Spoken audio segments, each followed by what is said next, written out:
दोस्तों, अफगानिस्तान और इंग्लैंड के बीच सेमीफाइनल में पहुंचने के लिए करो या मरो की जंग पाकिस्तान के गद्दाफी स्टेडियम में हुई। इस जंग के लिए अफगानिस्तान की टीम ने टॉस जीतकर पहले बल्लेबाजी करने का फैसला किया, लेकिन अफगानिस्तान के लिए इस मैच की शुरुआत बेहद ही खराब रही। अफगानिस्तान की टीम ने अपने 5 ओवर में ही 15 रनों के स्कोर पर अपने 2 महत्वपूर्ण विकेट खो दिए। अब अफगानिस्तान की टीम मुश्किल में दिखाई दे रही। बल्लेबाजी को संभालने के लिए स्ट्राइक पर मौजूद थे रहमत शाह और इब्राहिम जादरान। दोनों बल्लेबाज धीरे धीरे बल्लेबाजी करना शुरू कर देते हैं, लेकिन तभी 9वें ओवर में जोफ्रा आर्चर रहमत शाह को भी आउट कर देते हैं और अफगानिस्तान की टीम को पावर प्ले के भीतर ही तीसरा झटका दे देते हैं। रहमत शाह के आउट होने के बाद हशमतुल्लाह शाहिदी बल्लेबाजी के लिए मैदान पर उतरते हैं और उनका साथ देते हैं इब्राहिम जादरान। दोनों बल्लेबाज अफगानिस्तान की पारी को आगे बढ़ाना शुरू कर देते हैं और अगले 20 ओवर तक बल्लेबाजी करते हुए अफगानिस्तान का स्कोर 81 रनों तक पहुंचा देते हैं और फिर 24वें ओवर में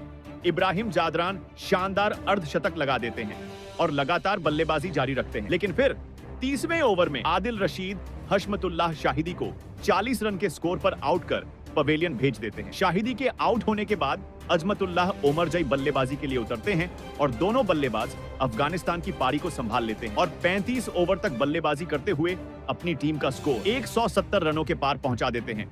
फिर 37वें ओवर में इब्राहिम जादरान शानदार शतक पूरा कर लेते हैं। उन्होंने 106 गेंदों में शानदार सेंचुरी ठोककर अपने इरादे स्पष्ट कर दिए कि आज वह नहीं रुकने वाला। लेकिन 40वें ओवर में जेमी ओवर्टन अजमतुल्लाह ओमरजई को 41 रन के स्कोर पर आउट कर इस शानदार साझेदारी को तोड़ देते हैं। ओमरजई के आउट होने के बाद मोहम्मद नबी बल्लेबाजी के लिए आते हैं और उनका साथ देते हैं सेट हो चुके इब्राहिम जादरान। इसके बाद दोनों बल्लेबाज चौकों छक्कों की झड़ी लगा देते हैं और अफगानिस्तान के लिए विस्फोटक अंदाज में बल्लेबाजी करने लगते हैं और देखते ही देखते इब्राहिम जादरान अपना स्कोर 150 रनों के पार पहुंचा देते हैं और अब अफगानिस्तान की टीम 49 ओवर में 323 रनों तक पहुंच जाती है। लेकिन 50वें ओवर में दोनों बल्लेबाज आउट हो जाते हैं और अफगानिस्तान की टीम 50 ओवर में 7 विकेट के नुकसान पर 320 रनों का विशाल लक्ष्य खड़ा कर देती है। अफगानिस्तान की तरफ से इब्राहिम जादरान ने शानदार 177 रनों की विस्फोटक पारी खेली और उनकी बेहतरीन बल्लेबाजी के चलते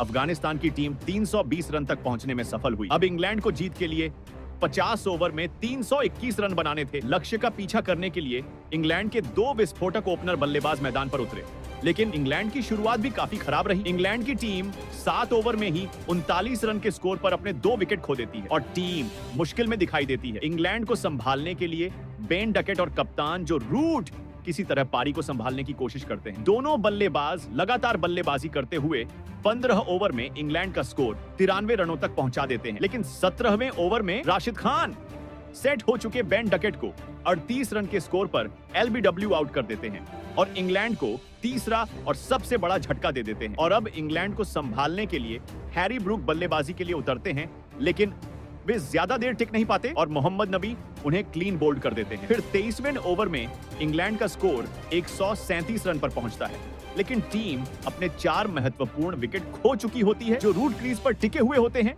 जबकि उनके साथ नए बल्लेबाज जोस बटलर मैदान पर आते हैं और फिर 26वें ओवर में जो रूट इंग्लैंड के लिए शानदार अर्धशतक पूरा कर लेते हैं। उनके मैदान पर खड़े रहने से इंग्लैंड को भरोसा होता है कि वे किसी तरह टीम को जीत दिला सकते हैं और इसके बाद जोस बटलर और जो रूट लगातार बेहतरीन बल्लेबाजी करते हैं और 35 ओवर तक अपनी टीम का स्कोर 200 रनों के पार पहुंचा देते हैं। अब इंग्लैंड को जीत के लिए 85 गेंदों में 116 रन की जरूरत होती है, लेकिन इसके बाद जॉस बटलर भी 38 रन बनाकर आउट हो जाते हैं और फिर लियाम लिविंगस्टोन भी 10 रन बनाकर पवेलियन लौट जाते हैं। फिर 42वें ओवर में जो रूट शानदार शतक पूरा कर लेते हैं और इंग्लैंड की उम्मीदों को जिंदा रखते हैं और अब उनके साथ बल्लेबाजी करने के लिए जेमी ओवर्टन मैदान पर उतरते हैं। अब इंग्लैंड को जीत के लिए 49 गेंदों में 75 रनों की जरूरत होती है, लेकिन फिर अजमतुल्लाह ओमरजई सेट हो चुके जो रूट को 120 रन के स्कोर पर आउट कर इंग्लैंड की उम्मीद को पूरी तरह से तोड़ देते हैं और अफगानिस्तान टीम को लगभग जीत की दहलीज पर लाकर खड़ा कर देते हैं। जो रूट के आउट होने के बाद कोई भी बल्लेबाज मैदान पर नहीं टिक पाता